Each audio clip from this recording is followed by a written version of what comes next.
Bill O'Reilly lashed out at Media Matters and Charles Blow, the New York Times columnist, and yet again he made a fool of himself covering poverty.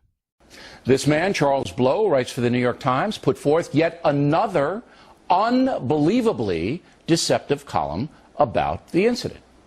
Using out-of-context information provided by the smear website Media Matters, a far-left outfit that routinely defames Americans, Blow accuses me and Fox News of denigrating helpless individuals in a cruel and callous way. Quote, in 2014, during the week that marked the 50th anniversary of LBJ's war on poverty, O'Reilly again said that true poverty, as opposed to make-believe poverty, is being driven by personal behavior, which included, according to him, addictive behavior, laziness, apathy. O'Reilly has indeed repeatedly called poor people lazy, and the subtext of his remarks is that many poor people are pathologically and undeservedly dependent on the government dole, unquote. Wow. Once again, Mr. Blow is a deceiver, a man who has partnered up with an internet hate operation instead of doing his own research.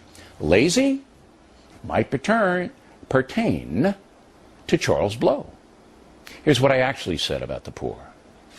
True poverty is being driven by personal behavior, not an unfair economic system. In 1963, just 6% of American babies were born out of wedlock. Now, 41% are, and that includes 72% of African American babies. According to Heritage, single-parent homes are 4 times more likely to be living in poverty, and children raised by single parents are 3 times more likely to end up in prison, 50% more likely to be poor as adults. So maybe we should have a war against chaotic, irresponsible parents. Addictive behavior, laziness, apathy will all override social justice programs. Every child on this planet can learn, but parents must drive the process by forcing the kids to perform in school. Now, obviously, that's a lot different than me calling poor people names. Mr. Blow would know that if he was an honest person, but he is not. What Blow really cares about is attacking anyone who does not buy into the grievance industry that he promotes and adores. I clearly blame irresponsible parents for much of the poverty in the USA, and the situation is getting worse. In 2005, the poverty rate in America was 12.6%. 2013, the last stats available, 14.5%. That despite almost $4.5 trillion in anti-poverty spending over that period of time. Clearly, federal and state programs trying to neutralize poverty aren't working.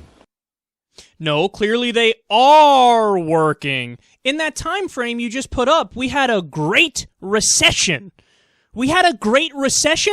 And poverty basically held steady. So you do realize if the anti-poverty programs weren't there, that during the Great Recession, the poverty rate would have shot up at least 10%. How do you not see these things? He's such a clown, man. And I love he's berating Charles Blow. Charles Blow said that I called poor people lazy. Let's go to the tape so you can see how I did exactly that. Bill, you didn't help your case by showing, your talking points from back then. You're saying the exact same thing that Charles Blow accused you of saying. It doesn't help your case. You look like a fool. And notice, he started out his rant by saying, the problem is personal behavior. But dude, how can the problem of poverty be personal behavior when, for example, we have tens of millions of working poor people in America? Working poor people. People can work a full-time job and not make enough money to pay for basic necessities.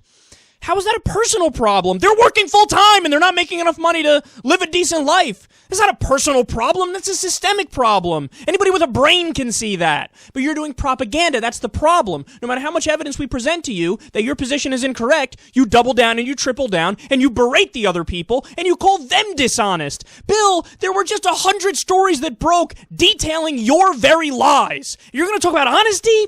You're going to talk about the honesty of somebody else. Do you want me to go through your lies again here? Would you like that? Would you appreciate that?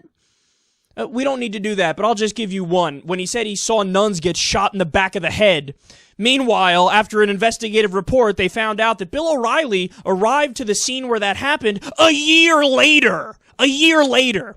He said he saw, I guess we're doing two examples. He said he saw in Ireland, he was there for the war. He wasn't there for the war. He was there after the war. And he said, in one of his books, I saw Irishmen blow up their fellow countrymen.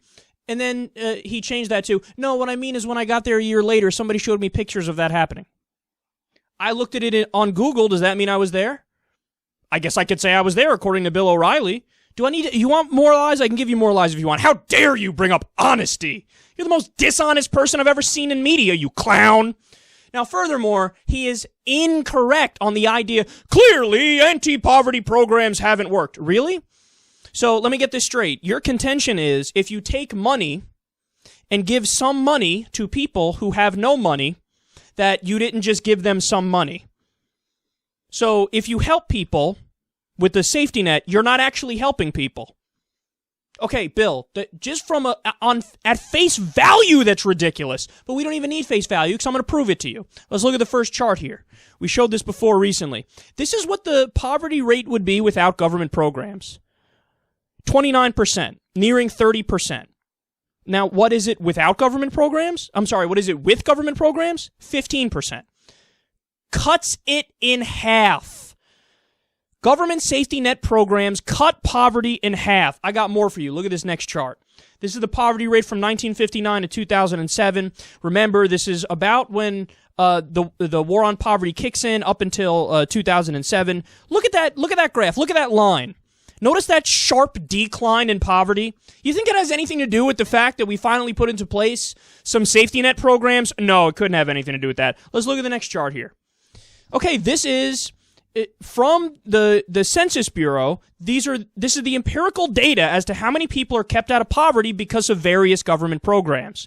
Social Security kept 26.6 million people out of poverty. Tell me again how the war on poverty doesn't help at all.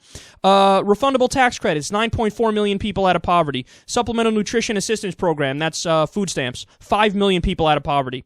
Supplemental Security Income, 3.3 million people out of poverty.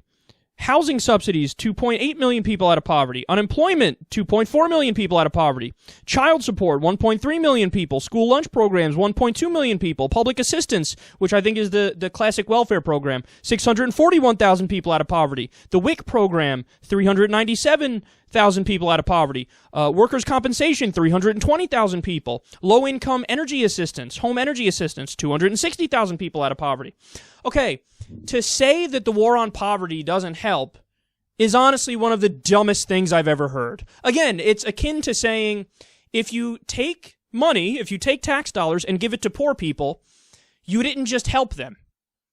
You didn't just make them less poor when you literally just made them less poor. That's the argument you're making. That's how dumb you are.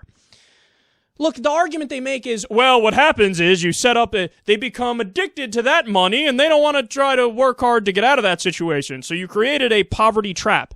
Except that's not true. Except we know that's not true. So if that were true, what would we see?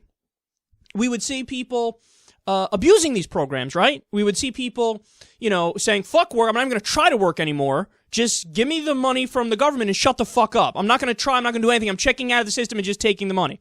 So first of all, you can't do that because these programs have caps on them. They end at a certain point.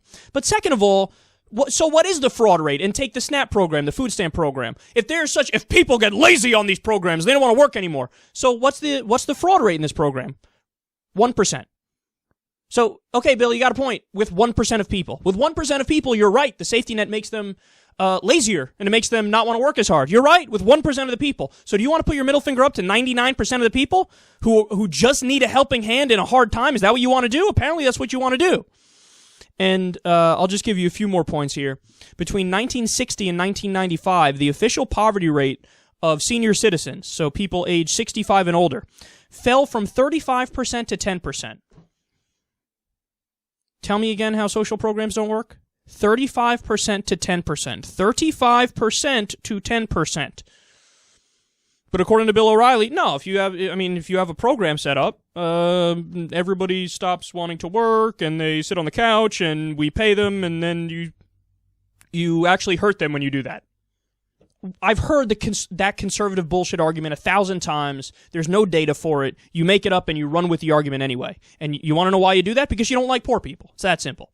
You look at poor people and you say, you just don't have the same moral character I do. You know, you're addicted to substances. You fuck too much. You have too many kids. I don't like you. I don't like you. You're not good people. I don't care about you. That's what you think. So, Bill, what I want you to do is just come out and say that. Say, I don't like poor people. They're not worth as much as wealthy people to me. Just say it. Because that's what you believe. We know that's what you believe.